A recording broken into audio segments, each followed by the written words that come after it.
So let's start off with the number one go-to communications radio in the world, and that is this, at least here in the United States, and that is the CB radio. Now, the CB radio works fine for quick trail runs, you and your buddy, when you're 3 feet from each other, okay?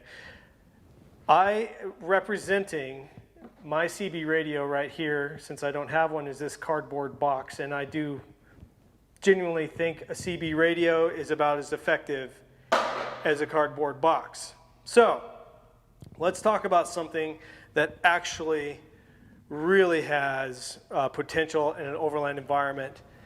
Now, in general, I believe in a multi-leveled communication system. Cell phone, radio, inReach, or satellite communication, satellite phone. I believe that all of those have a place. Now, depending on the situation and the trip and what you're doing, not all of that is required. A minimum, have a cell phone. Secondary, if you're just going out and needing to communicate with friends, a GMRS radio or an FRS radio, like a Motorola talk about, or equivalent, something like this, it would be the next thing that I'd have. And we've used these in the past. We started out on these things. And then we went to this and that, and we kind of came back to using handhelds for a while of this variety. This is a Midland radio. They've got a lot of stuff going out there right now when it comes to a push into the overlanding market. It's kind of cool. But if you want to go beyond that, I mean, these are consumer. That's nice. They're cheap. They're effective. But if you want something nicer, you got to start migrating your way up the chain. Now, this is the radio. It's a Vertex. We got from, I think, ruggedradios.com back in the day. We had them program them for us. They're GMRS radios. And these were phenomenal. They had really good charge bases. They would hold up to all the rigorous, off-roading when they were sitting on their chargers. I loved these radios. Super simple, 1 through 16 channels, I believe. Yep, 1 through 16, super clear, really tough. I would highly recommend a radio just like this. Now, if you want to go up in features from the GMRS and FRS side, and we'll put links down below to understand what GMRS and FRS is. We're all overlanders. We can do some more education. You can go read about that. Next would be the Garmin Rhinos. Now, I've carried Rhinos for almost 10 years. They are incredibly handy. They have the ability to talk Rhino to Rhino and transmit locations as you talk. You can also ping another Rhino and find out where that location is. So that's pretty handy, really nice. And it talks on the GMRS and FRS channels. So if you have a base or other people that have other types of GMRS or FRS radios, they all talk. But if you have a Rhino and another Rhino, they talk specifically to each other and transmit each other's locations, which is pretty cool on the GPS unit. So this is a great feature to have when someone's going to go and leave camp. They're going for a day hike, or they're going into town, and you guys are going to be split up. Pretty handy. Check those guys out. The Garmin Rhino. Now, GMRS does require a license, a family license. We have one here at Expedition Overland, or my family, the Crofts, do. And it's easy. You just pay for it. These are a great way to get into radios. They're 5 watts, like a half a watt to 2 watts, and then if you get up to some of the nicer ones, they'll transmit at a full 5 watts. Now, GMRS radios also come in a mobile device. This one is also, we got it from ruggedradios.com, has a 40-watt radio. It just puts more power out there.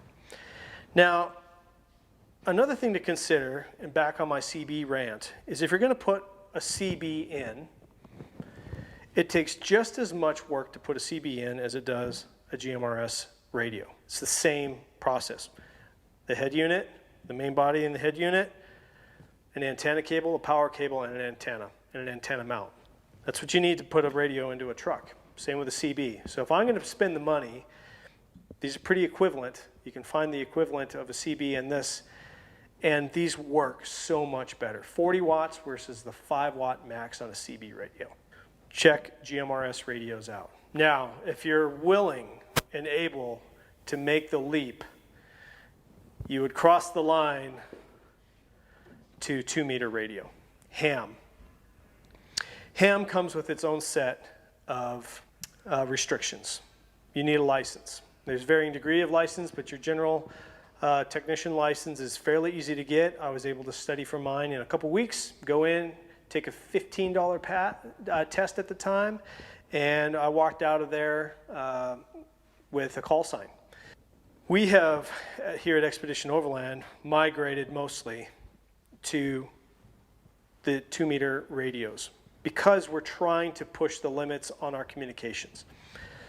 Our head units are capable of transmitting telemetry, our data, GPS, heading, speed, altitude, things that have come into play, especially in this last year as we've been flying and driving at the same time. As we talk and communicate between the two of them, and these two radios in particular with D-Star, we're able to update our positions and see everybody's telemetry on the head units. There's these cheapy Baofangs. They're kind of controversial anymore. We ran them for a little while. Frankly, they're not worth my time. We don't buy these anymore. They just break. For the average user, something like this in the price range of like $35 to $45, something like that on Amazon, this gets you in the game. But if you're going to be operating on one of these, you need to have a license. These two are up between half a watt and 5 watts of power, so they say. Let's just say it that way. You can also get into programmable radios in 2-meter, which is pretty handy. You can set up your own programming stuff, but you have to have software and cables, and typically you need to go find a buddy who's really good at this stuff to get this programmed. Same with this version. However, on the GMRS side, we used Rugged Radios and just asked them to program it from the website, and it came to us programmed. And then we never touched them again. And these two were programmed together, so they always talk. It's a good solution. Looking at this lineup, it's the cheapest to the most expensive that we have. Cheapest is the Baofeng. The next, this was about about $100, $150 radio. The name of this isn't even on. It's the equivalent of, say, like an Anytone or something like that. And then we went this year to the full Icon ID5100s, or excuse me, ID51. This is the 5100A head unit. So these two are brother and sister. Whatever you do, I would highly recommend a base unit in your truck for 40 to 50 watts. More power, more reach, more distance, more clarity. It's really good. And if you can have multiple trucks with these, all the better. If you're going to run a head unit, you need to have a handheld radio. Why? Because you'll inevitably end up buying one. You could either go with one of these or whatever, but you're going to be coordinating between, say, a spotter and the driver, have someone run out and get something, come back, you're sitting in the truck. They're just really nice to have in tandem. They go hand in hand together. Mobile to mobile is great for truck to truck, either in GMRS or in 2-meter. We use that constantly. And I can tell you, when it comes to the safety of convoys and working together in traffic, which frankly, driving is probably the most dangerous thing we overlanders do on a given day. These, I can attest, have saved multiple accidents over the years from traveling from Alaska to Argentina. These are critical pieces of kit. Wherever you fall on the line, make sure that you get one. I just say you should have one. You should learn to operate a radio, learn how to speak on a radio, and learn how to effectively talk between groups with a radio. Let's talk about a little more about 2-meter radios. Why do we like to use them? 2-meter radios in the ham world have a wide range of repeaters throughout the country and the world. If you know an area that you're going to be operating in, you can look at a repeater site, dial in the repeater site, and be able to talk for hundreds of miles sometimes. I think my longest is 200 miles from one vehicle to another vehicle through a repeater site. That's incredible power at your fingertips if you know how to use it. There are some GMRS repeaters out there, but they're kind of few and far between, and I never personally have gotten into researching that too much because I knew that I wanted to go to the ham 2 meter side. Digital has its advantages over analog. It's typically really, really clear until it's not. It falls off. Analog, you can hear, the audio quality may not be as good as it could be through digital, but you can hear it further because it's not having to send a digital packet inside the radio transmission that is decoded. It is a straight analog signal that you're hearing, and you can turn the squelch all the way off and listen through the fuzz and hear somebody way out there if you have to. So what we have done in our trucks is that if we're separate from each other and we need to keep track of each other, we run on digital. If we're running throughout the day and it's car to car, a lot of times we'll run on analog. If we're using pilots in the air and trucks on the ground, we'll run digital for the teams that are in the air because we're transmitting digital packets and their telemetry, heading, speed, altitude, distance from this unit, etc. And we will use the analog for the ground-to-ground communications.